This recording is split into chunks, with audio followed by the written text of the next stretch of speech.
Righto, buddy miners. Old JD has gone over to Sydney on a little quick trip and interviewed some of the big money over there. Pretty well-known name, this one, JD. Sure is. This one's all down to Trav's tweeting. It's bearing its fruits. So people might have seen that Mr. Geoff Wilson, the founder of Wilson Asset Management, commonly referred to as WAM, has gotten pretty active on Twitter himself. He must have seen what Trav was doing and got a bit of an itch for it. So yeah, a couple tweets later, I'm flying up for a day trip up to Sydney to sit down with Geoff Wilson and Cooper Rogers. So we spoke about the macro. Geoff's just come back from the States, spoke about the US, China, a bunch about commodities, a good feel for the listed investment company structure that we see in Australia. It's a pretty common way for these funds that we speak with quite regularly and that we interview, Maddie, to structure their funds so that people can buy and sell them on the ETFs. So a bit of a different tack to some of the people we've spoken with in the past, but I think it was well worth the trip, mate. Yeah, you'll hear the word LIC.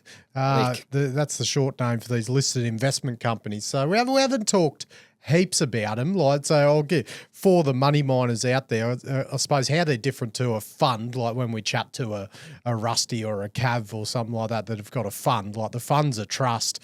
These LICs they're a company and they trade, so they can hold money in the company and smooth out dividends instead of having to distribute it every year like a trust. So, but it trades as a security on the ASX or wherever they have these LICs. So exactly, and you hear them talking about NTA. So that's the net tangible assets. So it's like talking about whether it's trading at a premium or a discount to the NTA of what it holds. So absolutely, plenty has been sort of fleshed out about these vehicles, and lots of people have different views on their place in the market and whatnot. But we'll let the money miners get their take, and we touch on the recent trend for a few of these things trading at discount throughout the interview. But yeah, there's a good bit to learn from this one, I reckon. Yeah, and I guess I obviously had a listen before we did this, JD. I found it very interesting, like talking, as we said, it's the big money in Sydney. Like WAM's a pretty decent sized player over there, but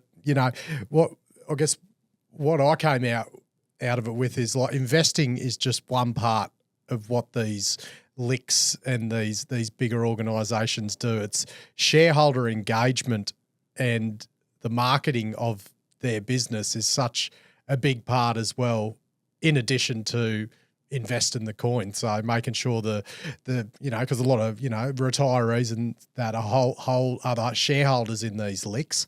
Absolutely, mate. 26 years later since Geoff started the business, and that shareholder engagement is obviously at the forefront of their strategy. Very, very. It was funny when they were talking about Firefly. Draw a lot of parallels there. It's like a lot of they're big names. They have a following, and that is how they get that's one reason they get the capital behind them as well. So that's it. Anyway, mate. have a listen, money miners. Thanks to the boys at Wilson for coming on. Appreciate it. Here we go. Right, here we go. G'day, money miners. We've got a couple guests here today, Geoff Wilson and Cooper Rogers from Wilson Asset Management. Thanks for joining me, guys. No worries, pleasure. Good to be here, JD. So, Geoff, there's only one place to start this conversation. I've seen you've gotten quite active on Twitter, and that's how this conversation actually came about with my co-host Travis, who's also a power Twitter user, I think they call them. So, what's the journey been like, and what's the thinking behind you getting on Twitter? Okay, am I already into the power Twitter user? Am I? You've tweeted more in the past month than I ever have, so I'm just getting a feel for it. Which is probably a million times more than I have in the last decade. Even though I've sort of had a Twitter account for quite a period of time, I really haven't. I haven't had a good handle, and I haven't really activated it. I've just sort of had it there for collecting information. I noticed you went to the States, and you, amongst other people, you caught up with Bill Ackman, and he too is a fond user of X or Twitter. Was that a bit of the thinking, or did it start beforehand? No, it was when I was in the US. Yeah. I mean, has he followed you yet, Geoff? No, he hasn't. But I saw. I'm waiting for him. Yeah, I know. He'd be close. I actually saw. While I was over there for a few weeks. I saw some of the big, fund managers. I saw Bill. Also saw probably the the biggest player in the closed-end space now, or listed investment company, or closed-end space, they talk globally. Bose Weinstein. Saba Capital. Yeah, Saba. He's a bit of he likes kicking heads, and and actually we are following each other. Yeah. Bose is following me now. So yeah, I've seen you've had a bit of interaction with him. What was the actual the purpose behind the trip to the States? Was it to speak with a few people, get a feel for the market? I know you've got a team in New York running the global fund as well. That's right. I mean, half of the team are in New York. So the logic was to go over there, see them, and just to catch up with some companies, seeing what's happening in the world. And from a Twitter perspective, what I realised is from an activist view, and that's when you want to change or make a difference, and that's one of the things we're focused on, make a difference for our shareholders who we're investing money for, but also, that's from an investment side, but also to stand up for them.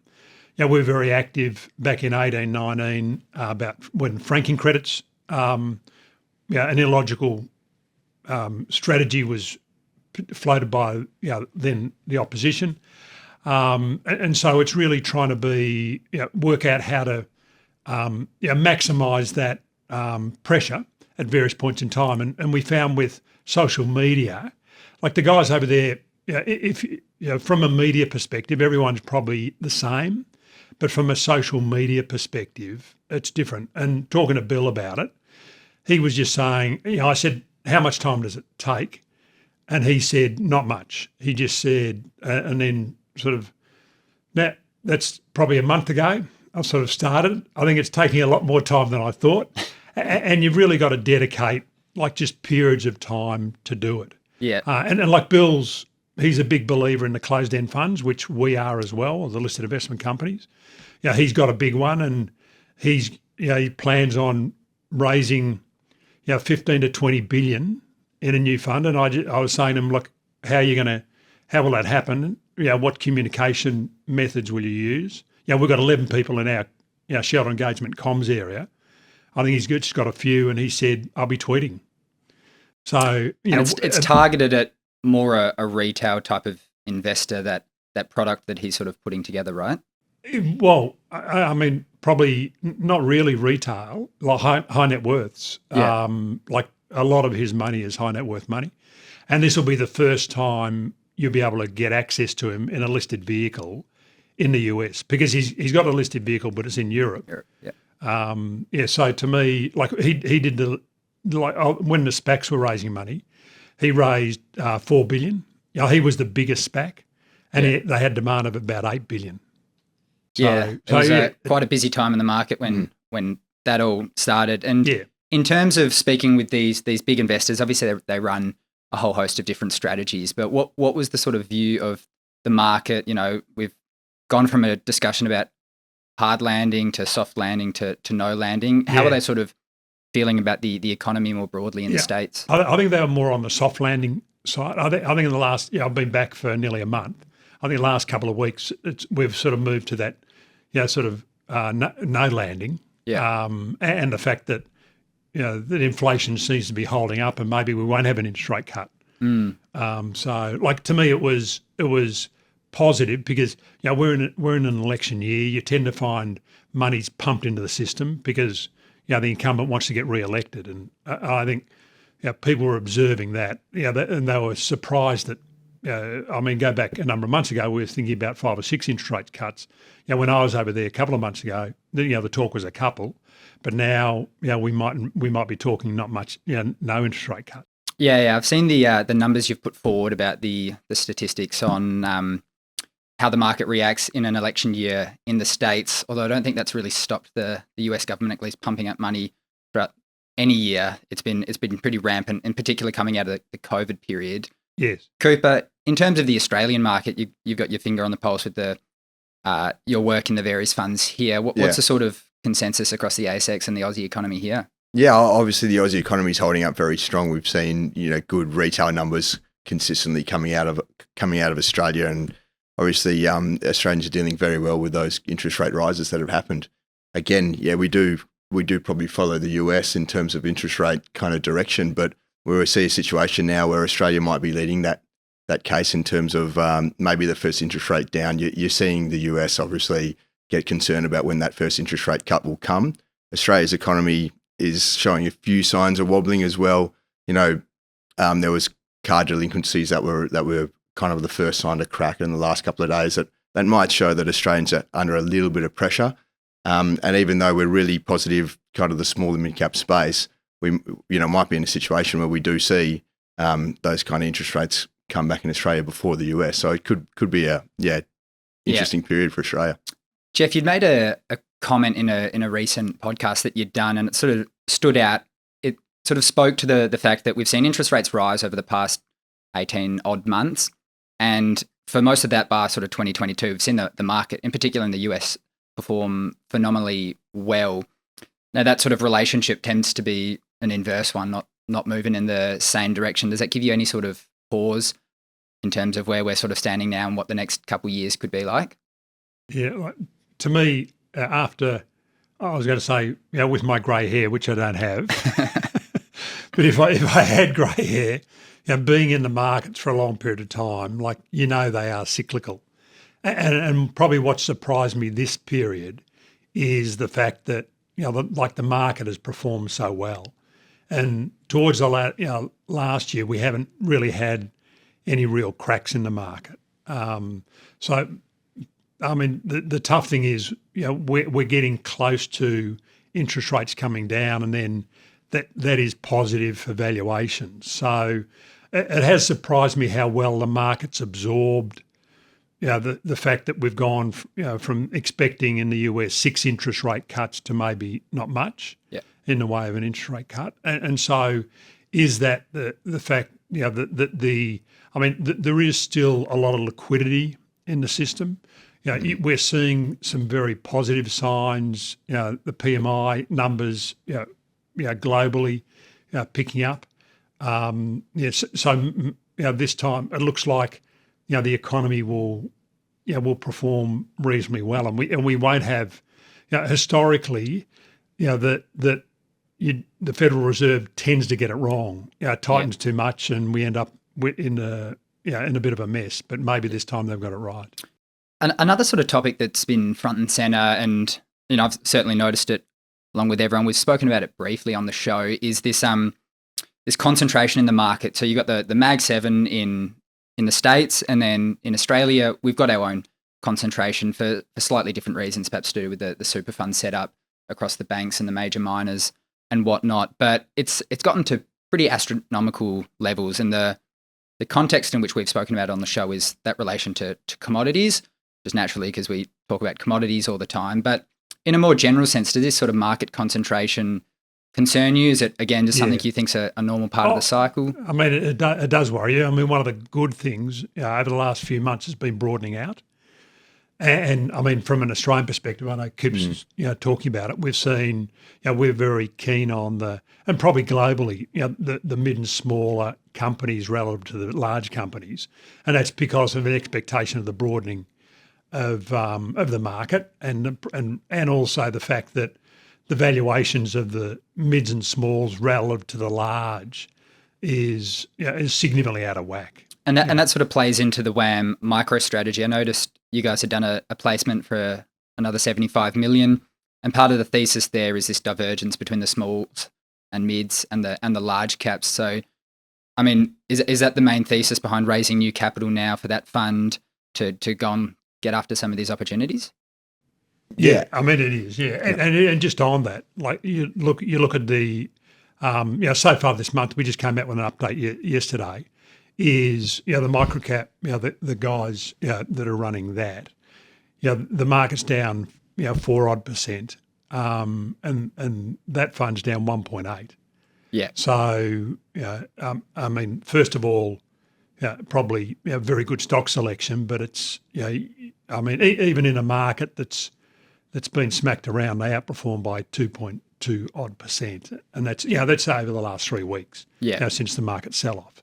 And before that, actually, since microcap's been listed, you guys, I think, they've outperformed every year. So, I mean, in Australia, there is, I think there's enormous opportunity in that mid and small cap space if you've got the team and time and to do the work. Yeah, we've noticed a few other funds, picking up new mandates and whatnot, going after raising new capital after that opportunity as well. And tying that more broadly into the LIC market and the LITs. Last time I looked, there's about 88 of them on the ASX, and 10% are trading above NTA, and the rest are trading below. And I know this is a topic you speak often about, and I listened to one of your calls on the flight over, and you must have had about 2 hours of questions just on this sort of topic. But does that ratio of premium to discount, is that just part of a cycle and a bit of a loosening up and consolidation, or how do you sort of see that? Gee, I think it was on Twitter yesterday. Old Charlie Munger 00 quoted a John Templeton quote, just about saying that the time to invest is when everything's out of fashion. And to me, if you can buy $1 of assets for under $1, then it's a good deal. Now I know, we've got 8 listed investment companies. It's about 5 billion of FUM, 130,000 investors. So we make up about 10% of the market as well. And of our 8, 5 of them are trading at NTA, if not premium. So to me, it's a supply and demand thing. Like at the moment, because the market, up until the last 3 weeks, the market had been pretty very strong. The first quarter, like in the US, the market was up 10% plus. So when the markets are strong, people tend to want to get single leverage. So they'd prefer to buy one, like shares in CSL, and hope it goes up 20%. But when it falls 20%, then they realise maybe I need a diversified portfolio. So you tend to find money flows out of the closed-end fund market when the market's hot, and then it flows back into it when the market stabilises or it's coming under pressure. So I think you'd find the discounts have narrowed over the last couple of weeks because of the volatility in the market. But to me, I just see it as an incredible opportunity. You've also been pretty, on the move lately. You've gone to the States. You're flying to every city in Australia. And I was speaking with one of my colleagues about this and the sort of stamina with which you go after that, and the sort of division of duties in WAM. You've got the investment team, and then you working very hard on shareholder engagement. What are the sort of the keys to creating a good LIC and having it trade at a hopefully on sort of par maintained? What are the sort of keys behind that? Yeah, I mean, the probably 4 main drivers. One is perform. You've got to perform. Secondly is providing the investor with a yield. And the great thing about the listed investment company, and I think on Twitter I've been punched a few times because I've termed the phrase the thinking man's ETF. I have seen that one float around. And so you need to do, to me, if you know nothing about the market, buy an ETF. If you know a bit more about the market, then do a little bit of research and buy a listed investment company. But the second thing is to provide a yield. And the great thing about the company structure, rather than the trust structure, which the ETF is, you can actually, you can make money in a year, but you can pay that out over time. So you can, you can smooth the yield. And the third thing is to treat shareholders with respect. And you'd think that's sort of a driver for every listed company, and it is, and every board. But a lot of people forget that. And they'll raise money at a discount to NTA. They'll do things that aren't necessarily in shareholders' best interests. And the fourth thing, which is I think everyone misses, and that's the hardest part. And I mentioned earlier, we've got 11 people in our shareholder engagement and our communication area. And it's really to communicate, with the owners of the business. And so the reason we've just done, the 2-week roadshow going to all major capital cities in Australia. In 6 months' time, we'll do a regional roadshow, go to the regional centres, is to talk to our shareholders. They own the company and we're there because they're there. And if you put all those together, effectively, as Buffett talks about the weighing machine being the market, it's very simple. Like if all your shareholders are happy with what you're doing, it's sort of first year economics in terms of what you're trying to do is get the share price to equilibrium, and equilibrium is NTA, and that's where it should be.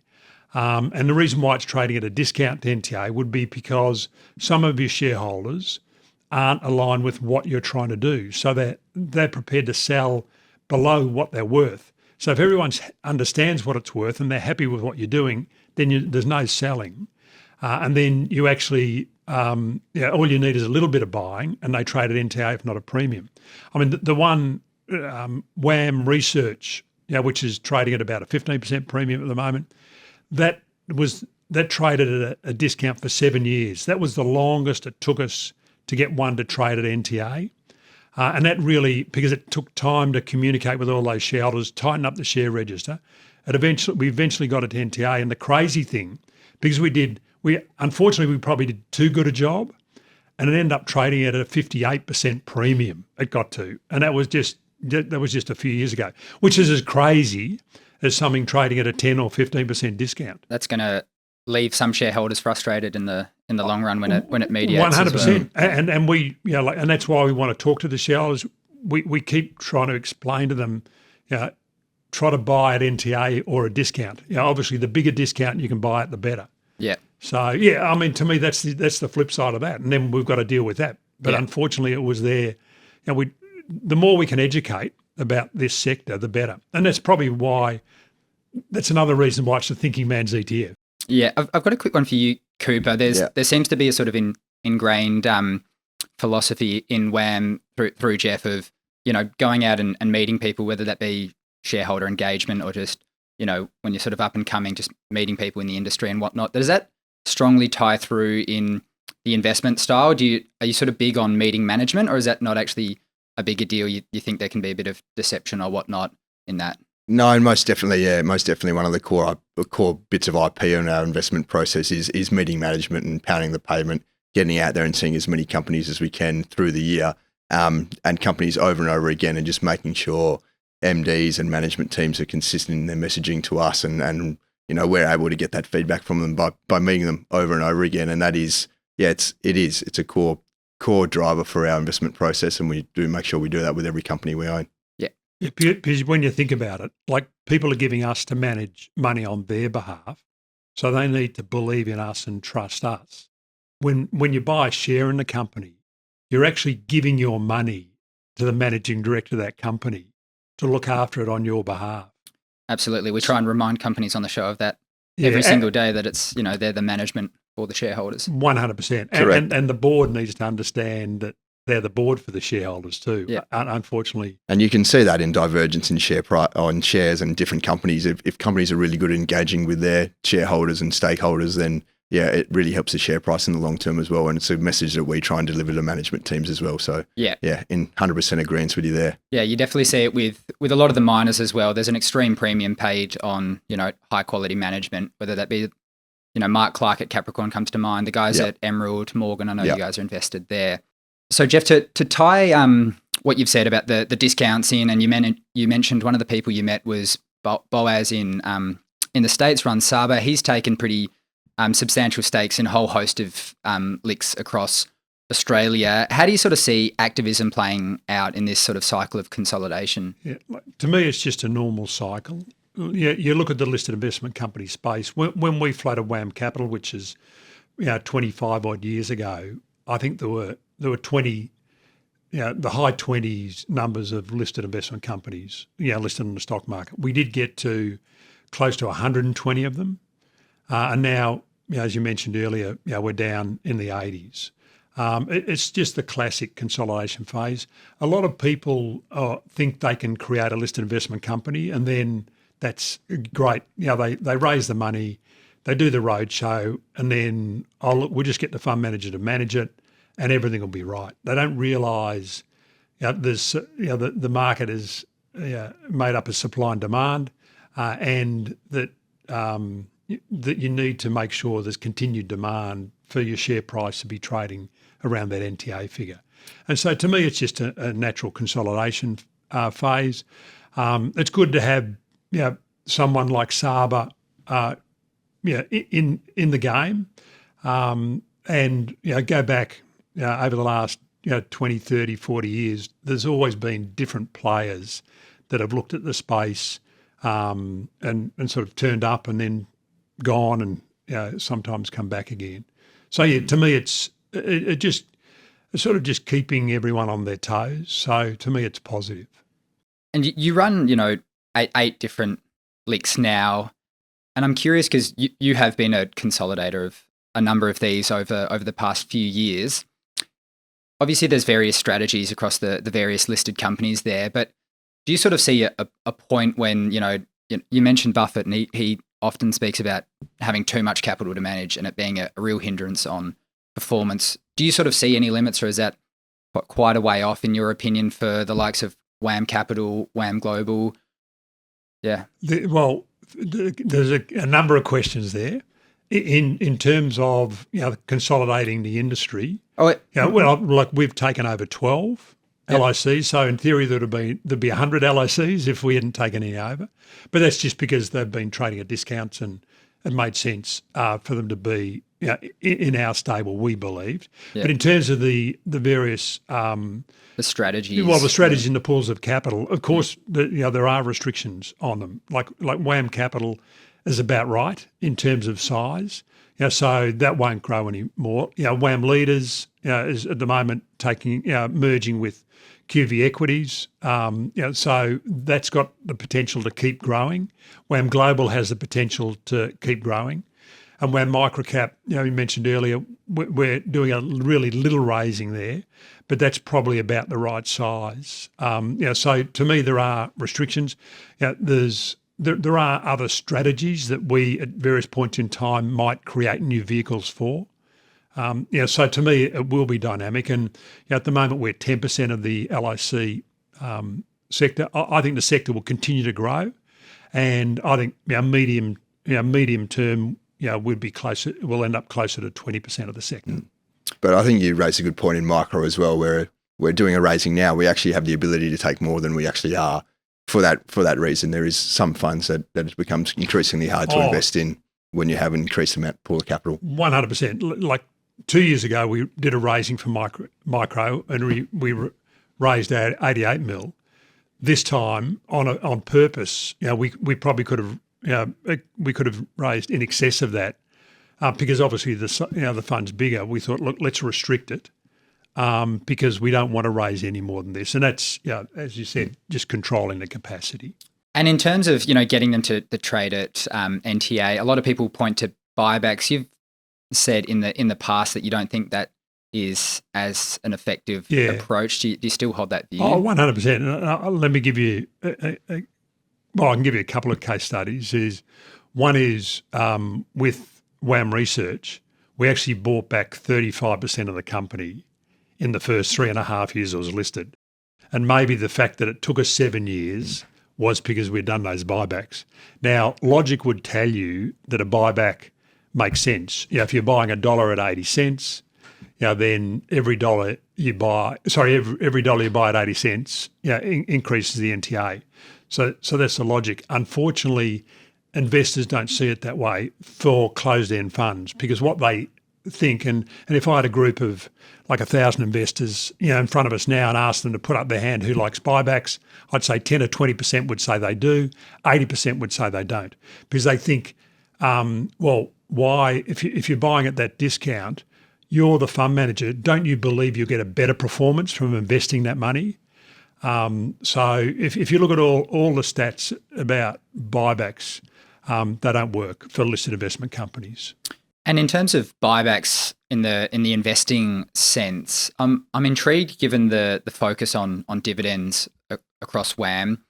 Some of the coal names in the mining sector come to my mind because they paid huge special and interim and full year dividends over the past couple of years. Is that something WAM will sort of lobby against, and they'd prefer the companies to pay dividends out? What I start and then maybe go to Coops is how we pay our dividends is from profit we make. So we're looking to buy undervalued growth companies and buy them when we can see a catalyst that's going to change the valuation. And so we'd prefer to make capital gain rather than dividends. The fact is that we then pay tax. We're a trader for tax purposes, so we pay tax. So we've got effectively that tax paid on our balance sheet, arguably. So is it better that we keep it on our balance sheet or give it out to our shareholders as a fully franked dividend? So that's the dividends is sort of is the end result. It's not, we're not necessarily looking at coal companies. And Coops, do you want to talk about, I just think it'd be just simple to say is we don't really have a preference on what the company actually does at an individual level, total shareholder return. Yes, correct. Yeah. Yeah. So getting into the investment style of Wilson, you've spoken about this philosophy of half holds or value holds with a catalyst, and then the other half is a more trading book type approach, which I think I heard you say turns over 4 times a year. So I want to hone in on the trading side of things to start with, and just, hey, well, let's just get it right. So half of it, and this is half it's the undervalued growth companies, and we'll buy them when we see a catalyst that can change the valuation. And sort of how it all came about was how we started. But then because we're waiting for the catalyst, a company might be cheap, but there mightn't be a catalyst that's going to change the valuation. Then we'll end up holding cash. And then when we're holding cash, if you've been in the market a long period of time, then there's always opportunities, whether it's a placement at a discount, an IPO, a block of stock at a discount, or you think there'll be a short-term trade. So that's how sort of the two pools of capital turned up. But you want to go on the trading side? Just to understand the sort of philosophy behind the strategy, whether it's focusing on taking stock in placement or whatnot. Making money. Do you want to talk about that? Not a bad philosophy. Again, non-discriminate to kind of any way to make money. But it's if we don't have a long-term view on the company or the resource or anything like that, but we do see, like Geoff is saying, an opportunity where there's a mispricing in the market, and we still do look for catalysts even on that trading side. A catalyst that might close that mispricing or close that discount or make a stock re-rate. So we do that on the trading front as well. It just might not be as a longer term hold as the research position, but generally following that investment process, really looking for undervalued growth companies with catalysts that'll cause it to re-rate. That still does ring true on the trading side. We just have a bit more of a dynamic approach on how to look at it and what those catalysts could be. And if you just want to go down that route, I remember back in the early days, my background is industrials. I was an industrial analyst, and my first job in the early 80s was Scottish Chemical, and that was investing in industrial companies, small, sort of those undervalued growth companies. When I started Wilson Asset Management, 26 odd years ago, I remember in the early days, like you've got that as an investment, but then also on the trading side, you're trying to make money. And I remember Owen Hegarty coming into our office. It was just me and him in his very early days, and I think he's raising some money. I don't know if it was Oxiana or the one before that, and he was raising some money. I think it was at 5 cents, and I think they're trading at 6 cents. So of course I was in. Figures. I knew there was an opportunity there. Unfortunately, I think I sold them far too early in that example. Yeah. Yeah. Did you stick with him in later iterations of his? Well, no. Unfortunately, no. To me, it was more. That was more on the trading side. I mean, since Coops and Will have joined us, who have more of a resource experience, then historically we've tended to buy not necessarily the mining company, but the company that's selling the mining company the picks and the mining services. Because the hard thing with the mining companies, obviously, it's hard enough to work out what a company's going to earn. A mining company, you've got commodity prices as well. Yeah. So it's another dynamic. Yeah. Hey, Mr. Wilson, I reckon I've got a bloody deal for you. Talking about buying mining services company but worried about commodity prices going up and down. K-Drill, JD, and I'll tell you why. Tell me. Because, mate, commodity price, some commodities might be up, some commodities might be down. So, look, if it goes down in one commodity, they start drilling the other commodity. That one goes down, they start drilling that one when it goes back up. Commodity agnostic. Agnostic. K-Drill. So, mate, Geoff, I'll do the intro for free. If you want to bloody get some private exposure to a mining services company, I reckon K-Drill is the company. We're a matching service, JD, I think. We facilitate the connections, Matty. Yeah. And mate, he's probably not shy of a bit of cash to tip into a venture like this, mate. You're always going to need RC. You're always going to need diamond. You're always going to need aircore. So, Geoff, just give me a ring if you want an intro to the best bloody exploration drilling company going around. And as I said, I'll do it for free. Thanks, K-Drill. What a bloke. Thanks. Love it. Thanks, Matt. Yeah, right. Let's get back to it. And in terms of going back to your tweeting, you put up, or you retweeted, I think, this post from Morgan Stanley. It was a list they'd compiled of 50 of the best moat companies in the world. And I remember seeing this with Trav at the time. And it actually got us chatting. I thought it was pretty interesting. And obviously you speak about industrial as being a focus, and there was a whole host of different sectors covered in that list. But there was no mining companies covered in that list. And I kind of disagreed with the exclusion there, you know, say comparing a Tesla with a BHP when you've got tens of billions of dollars in sunk capex up in the Pilbara. I know you were just retweeting this, but did you have thoughts on on the list? I know you mentioned 10 odd of them are held across the global portfolio. I think the WAM Global Fund. Yeah, like to me it was as you said on Twitter, I'm just learning this game. Yeah. It was when I saw it, I thought, oh, that's interesting. Yeah. And then I asked the global guys, which ones, because they're mainly global stocks, which ones do you own? And the list was actually a little bit out of date. A company had already disappeared, been taken over, I think it was on the list. Yeah, okay. So it wasn't that pure.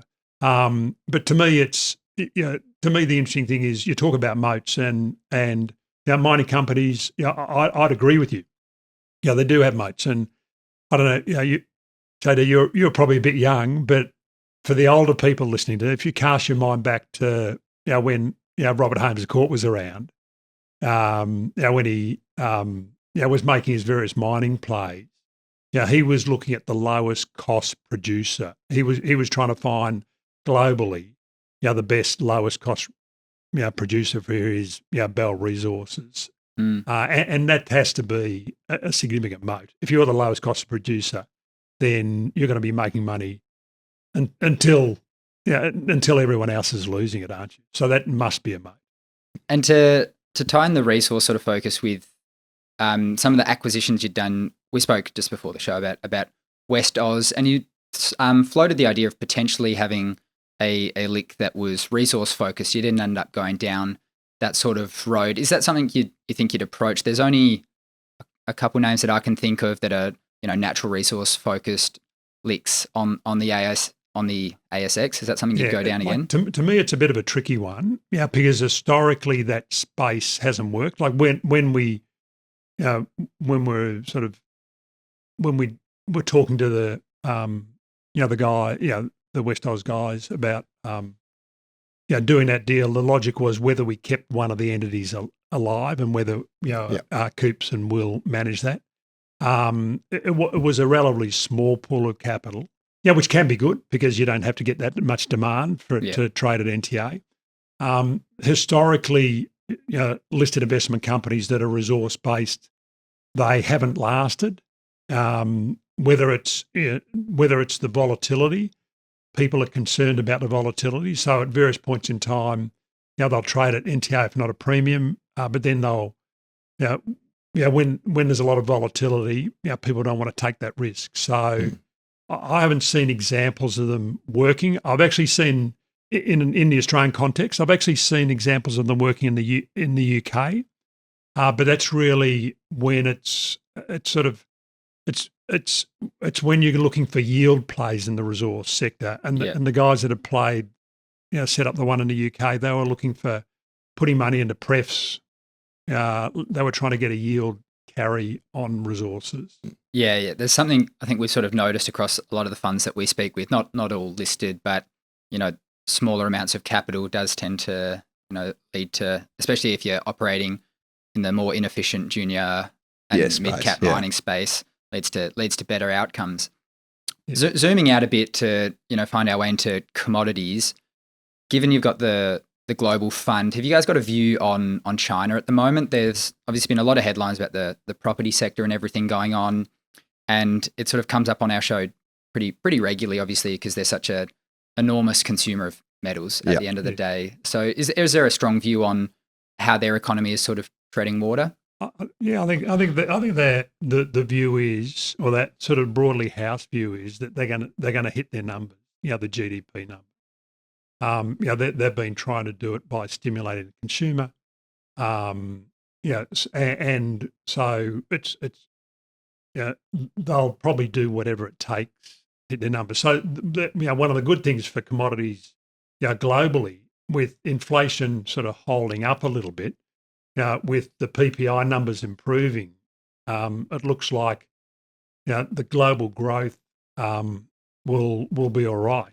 And so we know that you only need a couple of % move in demand, and commodities, some commodities perform really well. And on that end, like probably one of our favoured commodities is copper. And obviously, why is that? Because if global growth's is doing reasonably well, if China holds in there, and then obviously with the renewable, where copper fits in there. Yeah, I'm keen to go deeper.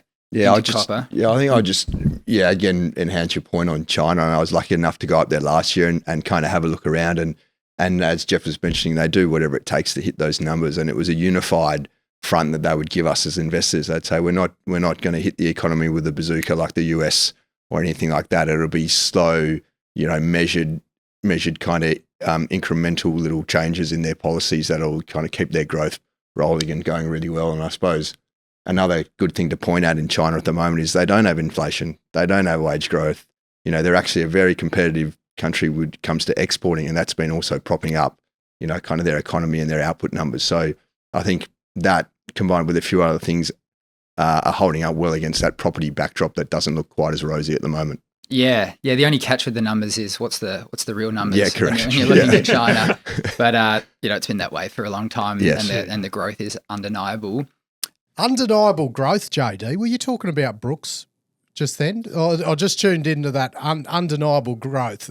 I don't know what you said before. When I hear the words undeniable growth, Matty, Brooks it just comes to the forefront of my mind. And that's Brooks Airways, the Brooks Group in general. Like, have a look at the Brooks websites. Even the amount of websites has grown for Brooks. Like, mate, Brooks equipment sales just pumping out XCMG, big yellow gear now. Brooks Airways just growing exponentially on the back of money of mine vetting it. 100%. We know that the big deal they've just signed, Matty, like you've said, there's nothing much they can't do.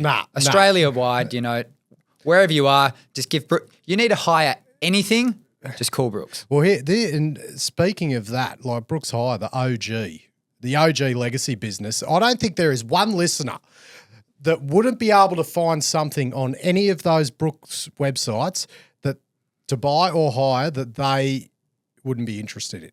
Like, they would find something that they need. Absolutely. Like across the Brooks Group. I don't think there's any other company like that going around. Brooks Airways, Brooks Hire, Brooks Equipment, thanks for your support. We should put the shout out to any companies out there. I've heard it from WAM. They like to fly in the Brooks jets. So you just call Brooks for any site visits, any investor days you're going to do, get Brooks to do it for you. Mate, Geoff flies it himself. He's got a plane ticket. He's got a pilot ticket. Yeah. Right, let's get back to it. Cheers, Brooks.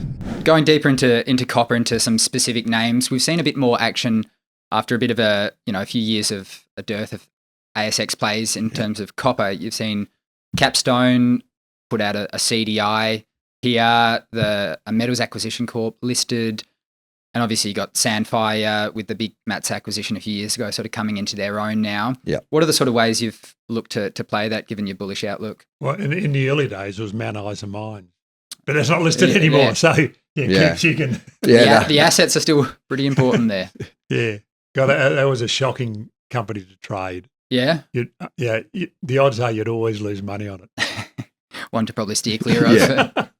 I'd just say it's a tough space in Australia. Obviously, there's not a lot of choice out there, and that has been the driver to bring these Metals Acquisition Corp and Capstone down to Australia and get those Australian investors invested in those companies. And we have played in some small part in both of those both of those moves. But Sandfire is still the main one where we keep an eye on as an Australian investor. It's obviously doing really well. It's transitioning into a bit more of a grown-up kind of company, and it's got growth both in Botswana and Spain to come through. If copper prices keep going up, I think now they're around, I suppose, 425 is the right level. And we talk to most of our analysts, and we rely heavily on analysts on their views on what they're up to. They basically think that 450 might be a level that it could get to in the short term. If that's the case, then Sandfire still has a little bit to run in our view, even though it does look fully valued, probably at current prices. Yeah. They've obviously, for a large company, got quite a bit of torque given the enormous amount of debt they took on to fund the Matsa acquisition a few years back. Tying in the sort of torque type of discussion, you guys had contributed to this note that we put out, sort of aggregating a few fundies' views, and New World Resources was the one you touched on. This is obviously at the very opposite end of the spectrum to Sandfire, but they've just raised another $20 million, I think, and going after their Antler project. What's the outlook there? Yeah, they did. It was quite a large raise, and we basically like that project. There's a few questions around the metallurgy and stuff around that project, but we really like the kind of exploration phase. We back management, and Mike Hayes has been quite good in our conversations with him about how he's kind of processing or progressing that development into production. There is more copper needed in the world. That project, Antler, looks like it will become a mine eventually over time when it gets its permitting in place. And we just thought there might be a bit of upside in that junior space if they have success with the drill bit and exploration. We're looking at another asset called Bullhorn down there. So that's been one where investors have been coming down the curve to try and find, a little bit more spice in that copper space. That's been one that has come up in conversations. In terms of I tweeted that there was a bit of I think we tweeted on the Firefly, which is the other one in Canada. But Firefly is one I'd seen you tweet about. Keen to talk about that too. They've obviously got a management and sort of capital structure that's quite supportive. Obviously, they came in, rebranded the company, took the asset. I don't know. I'm not sure. I don't fully understand how to interpret some of the tweets at this point. Yeah, I'm not sure what they were telling me. Well, I'd have to go and check the reading, but my gauge is I'm often going to Trav and say, what does this actually mean? Yeah. But Firefly is an interesting one because the management have, they've got a reputation, and they've done things in Bellevue in the past that have worked out quite well, and they're sort of using that brand, that sort of goodwill that they've perhaps built up in the market. I'm sure that's part of the thesis in betting on Firefly. Yeah, I think it comes back to what we were talking about earlier about shareholder engagement. These guys are really good at promoting their stocks and keeping shareholders engaged and letting people know what they're up to and what they're doing. They've got an asset there that's been neglected for a little while. They've raised money, and they've got a 100-kilometre drill program growing into it and testing it down dip, and also testing for new loads. And I think the excitement of those kind of those results and that news flow for the retail investors is really good. But also, it is just proving that, or developing that mine out into a possible production story like they did with Bellevue. Obviously, you get good asset re-rates along that journey. Transitioning commodities, lithium's another one I'd heard you guys speak about, and it's obviously been front and center on a lot of people's minds lately. You got the EV narrative obviously dominating that story, where lithium's going to be almost entirely consumed by batteries in the coming years. Yeah. It's been on a roller coaster ride over the last 5 or so years now, sort of breaking water again. I think last time I looked, almost $1,200 US for a ton of spod. Yeah. Do you think we're sort of at a level where it was too far into the cost curve, and it sort of pulls up a bit more, and some of the miners start to perform? It's certainly been acting a little bit more rationally as of late, and I think you saw it in Pilbara's announcement this morning. There. I think their average realised price over the last quarter was around $800, but coming out of the quarter, you're saying it's at the $1,200 mark, and that's what we see as well. The prices kind of have bottomed. You've seen irrational behaviour where supply has come out of the market, and now there is kind of demand, and that price will start to trickle back up. Do we think it's going to explode again like it did, almost 18 months ago? We don't think so. We don't think it's going to have that kind of spark. But the one thing we do know is that it has eaten into the cost curve. We've got really good producers in Australia that sit below that level and are making really good money. Pilbara, for example, I think average cost was about $5.20. So yeah, they're making really good money at current prices. The other thing we would note is that the Chinese, they do like to speculate. They do like to buy when they think prices are going up and stockpile, and they do like to sell if they think prices are going down, and they'll keep using their stockpiles until they deplete. That's a really important factor to look at, I suppose, in the lithium space is stockpiles in China. And while it's pretty opaque to get a good view on how that's happening, the people we talk to up in China are giving back reports that we're starting to see drawdowns on those stockpiles. And while we said it might not be an explosive, increase back to the prices we saw before, we think those will trickle up over time. Yeah, the destocking, restocking has been a huge narrative in lithium in the last year in particular. And I'd want to go to China and count what they've got on the pads there myself just to make sure. But with Pilbara, one of the fascinating parts of the stock is the short position. And I'm not sure, Geoff, if you've seen a stock with as high, 22% roughly last time I looked of the stock on issue has been sold short. I'm not sure, Cooper, if you've got a good read into why. We've kicked about on the show why that might be. It's a liquid name. People might be bearish lithium and all these sorts of things. But do you have a view on why that short position has just maintained its level?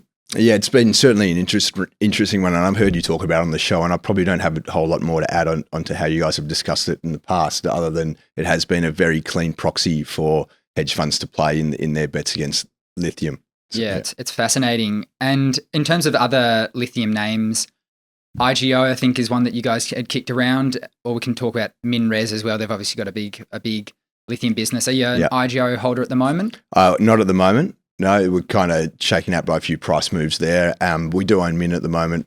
Quite positive on that story. I think the way we talked about China before, it kind of gave you guys a kind of view on how we're viewing iron ore. We think it's kind of bottomed and trading between that, maybe $130 and $100 a ton sort of number. We think that bodes really well for Min Resources.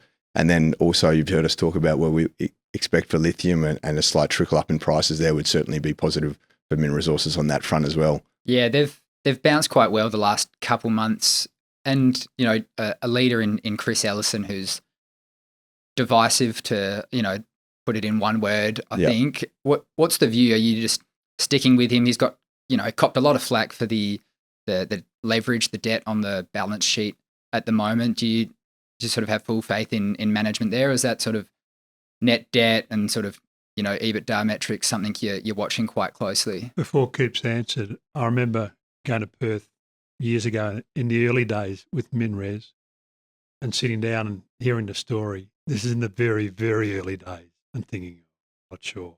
Mining services. No. We didn't mind the mining service, but the whole concept. We get this mine, and we.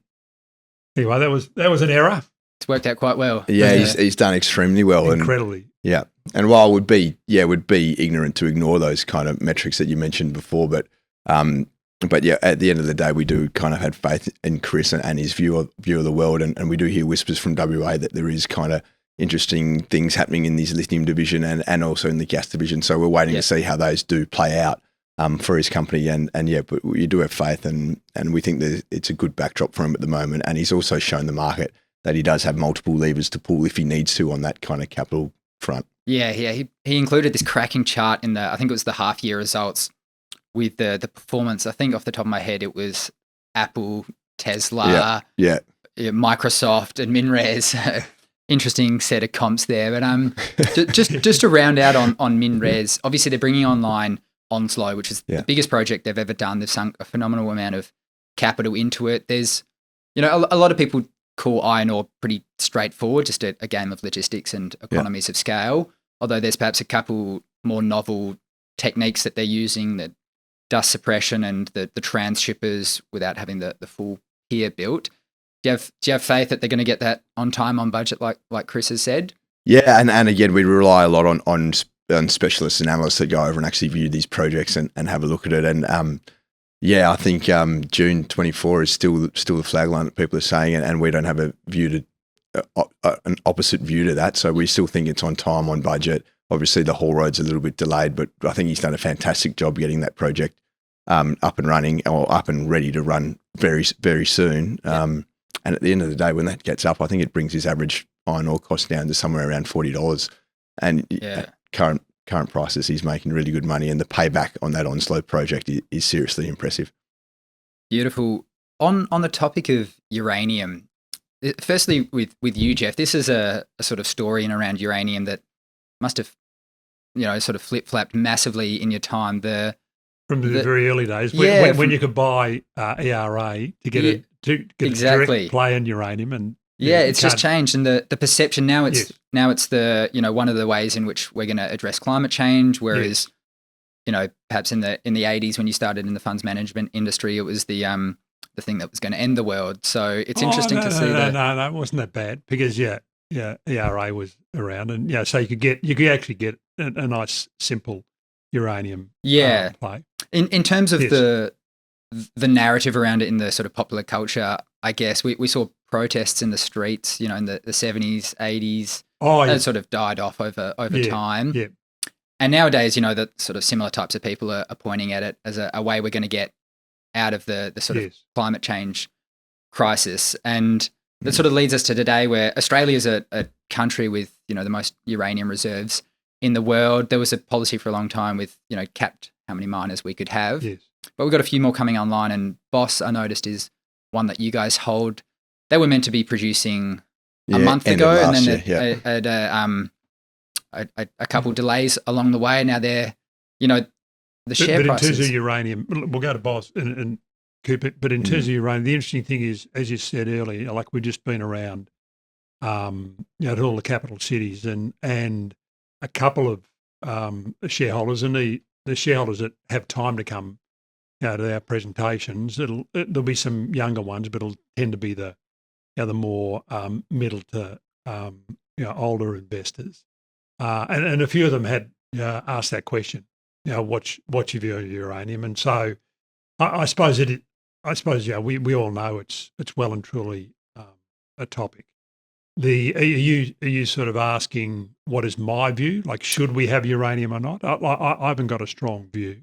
Yeah, maybe we'll go to then we'll talk about the stocks. Let's get into the stocks. We can go more stock specific. It has been a hot topic, and my colleague Will Thompson has been awesome at calling this one. And I think you've talked about kind of these things on your podcast before, where you do think markets are efficient and these things will turn really quickly, but often these things are a slow burn and do take a while to catch on, especially in the equity space. So I think we're seeing that in the uranium space, and obviously you're seeing that supply and global supply. It's harder to come across at the moment. I mean, we had a little spurt in uranium price just last week on the back of some rain that happened in Kazakhstan. So it's still a very tight physical market. So we're obviously keeping a close eye on it, but in the longer term view, I suppose you've kind of alluded to it, that the investment thematic is changing, and the, I suppose, thoughts around uranium as a more kind of viable energy source is changing as well, and that can only be positive for the commodity. Yeah. Are there other ways in which you're playing it? Paladin's I think the biggest player on the ASX now. Yeah. I'm not sure if you hold or have held them in the past. They've been a story from the previous cycle. Yeah. Yeah, we have held them. We don't at the moment. At the moment, we just hold Boss Energy across a few of the funds, purely kind of being that we've got a bit more confidence around Boss's kind of ramp up and into production that's coming quite soon. So we're kind of following along that story a bit more closer. And Paladin, we just kind of let go.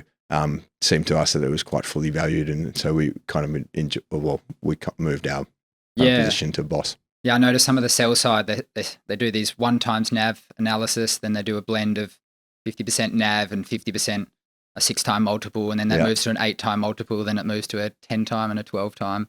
So yeah, it sort of pulled away, and then the price sort of helped it out a little bit. To pivot commodities once more, Geoff, another one of your tweets was about gold and how gold's relationship with real rates has decoupled in recent times, and touched on Bellevue and the team there. But is there a sort of broader bullish outlook on gold within WAM?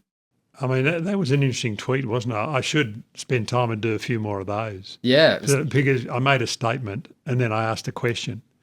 And like a lot of people, there was a lot of discussion. So if you'd like to collect information, it's a very efficient way of collecting information. Agreed. Yeah.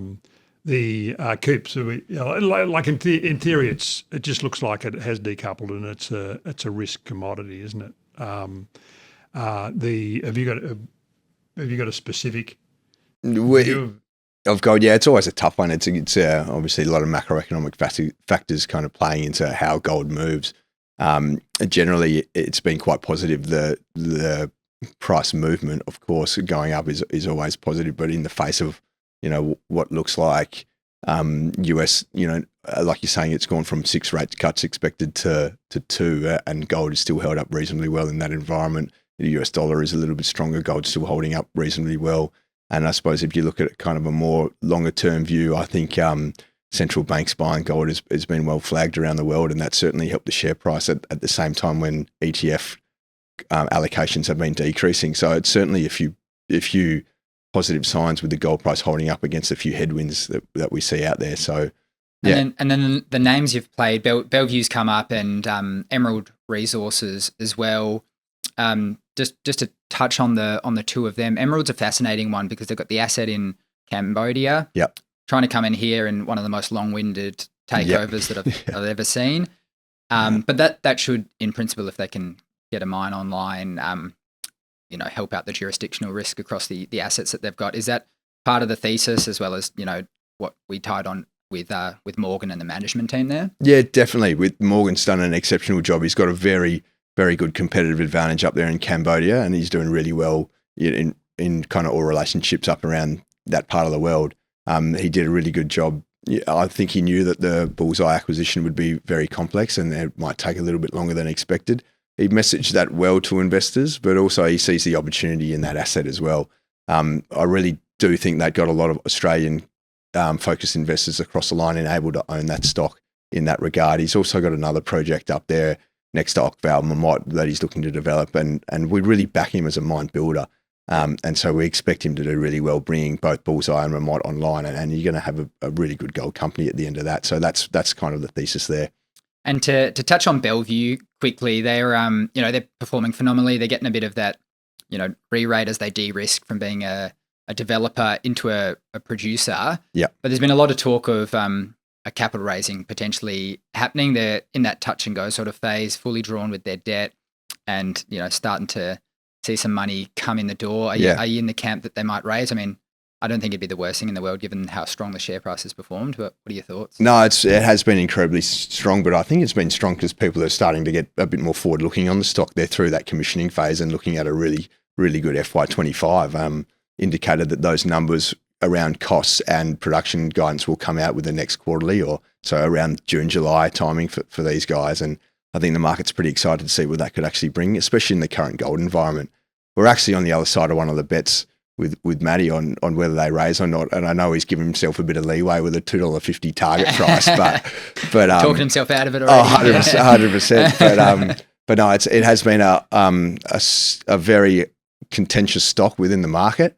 Yeah. We saw the shorts increase all through the period where the stock rose from $1.30 to eventually at that $1.80 level, and then we saw the shorts cover as Bellevue kind of alluded to the market that they have got through this kind of commissioning and ramp up phase. Not unscathed, but essentially their job is to be efficient allocators of capital, and if they get through commissioning and it goes into full commercial production, with only $1 left in the bank account, then that's very well done from the company, and we think they've done extremely well, kind of guiding through that period. Yeah, we'll see if they can get through that period. The last sector I want to touch on is mining services, and I'm interested to hear, to start with, is this something a sector you saw as a more safer place to play over the history of WAM, given it, was perhaps in part sheltered from the cyclicality of the, actual mining companies? I suppose in terms of our, how do you work out what company to buy? You're trying to buy, because we're trying to buy those undervalued growth companies, then we have to forecast the earnings. And in terms of getting your best chance of forecasting the earnings is for the earnings to be as close as possible because you're taking more risk. So when we rate a company, we look at the next 2 years' earnings. So what we found is, and the biggest driver what's the greatest correlation between a share price and anything? We believe it's earnings per share growth. I mean, they'll say cash flow, return on equity, but all the studies I've seen is it's share price and EPS growth. So therefore, it's our ability to work out what that EPS growth is. That's sort of the investment philosophy or thesis from the very early days. So we're going to be right with those earnings. So to get those earnings right, when you've got when a company's making a widget, you know how much it costs for them to make the widget. They're selling the widget for a certain price, and then the difference between the cost and what they sell it for, the revenue, is the profit. Now, if that widget that they're selling happens to be some copper, and then you don't quite know what the copper price is, and you haven't really got it's just another risk you're taking. Make a macro bet. Correct. Yeah. It's just and so that's why we've tended to we think. Australia's got enormous competitive advantage, in terms of, in mining globally.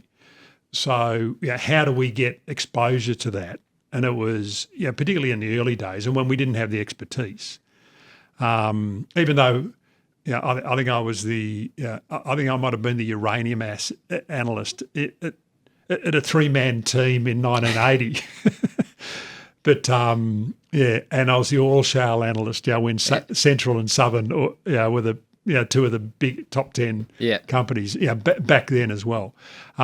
So that's why we've sort of gone down. Well, how do we get exposure? Well, what about mining services? We want to play mining. We haven't got the expertise. Since Cooper and Will have joined us, obviously now we've got a lot more expertise in the mining side, so we can look at other opportunities. But that's pretty much why the mining services. Now, do you want to go to specific mining services stocks? I'll pass over to Coops if you want. Or We'd sort of spoken about a couple names you hold. Austin Engineering, they've one that's sort of come into a bit of popularity in recent times again. You got a strong view on how they're going to perform? Yeah, Austin's one we've had a really good shareholding in, where we've got a decent percentage of that company, and been kind of a shareholder for, I suppose, the last 4 years really with those guys and watching their transition.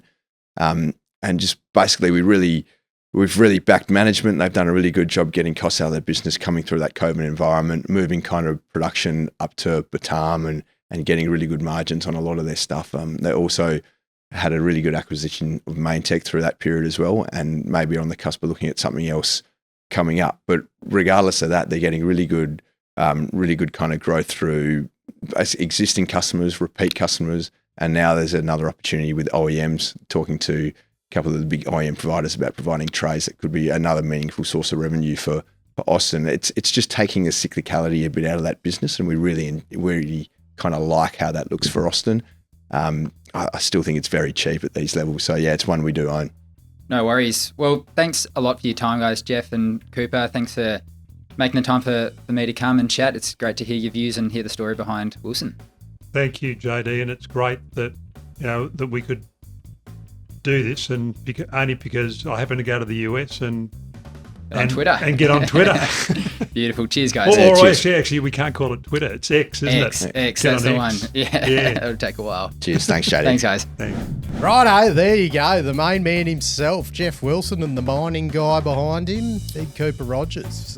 Thanks for coming on, lads, if you're listening. Hopefully they chuck us on their bloody email distribution list, all these hundreds of thousands of retirees that they've got. Look at us getting a taste for God's country, Matty. Sydney. Oh, mate, how good is Sydney, mate? I wish I was there with you, mate. Thanks to all the bloody partners, as always. We had Brooks Airways and the Brooks Group and K-Drill in the show. Mate, JD. We've also got VRIFY. Give Grant at VRIFY an email. Oh, GetWet Solutions, mate. Aren't they storming ahead? Sure, right. DSI Underground. Silverstone. Anytime Exploration Services, Seamus Murphy, legend. WA Water Bores, mate, aren't they? How good are they at drilling for water and uranium? And that is it. That is it. Hootaroo, money miners. Hootaroo. Information contained in this episode of Money of Mine is of general nature only and does not take into account the objectives, financial situation or needs of any particular person. Before making any investment decision, you should consult with your financial advisor and consider how appropriate the advice is to your objectives, financial situation and needs.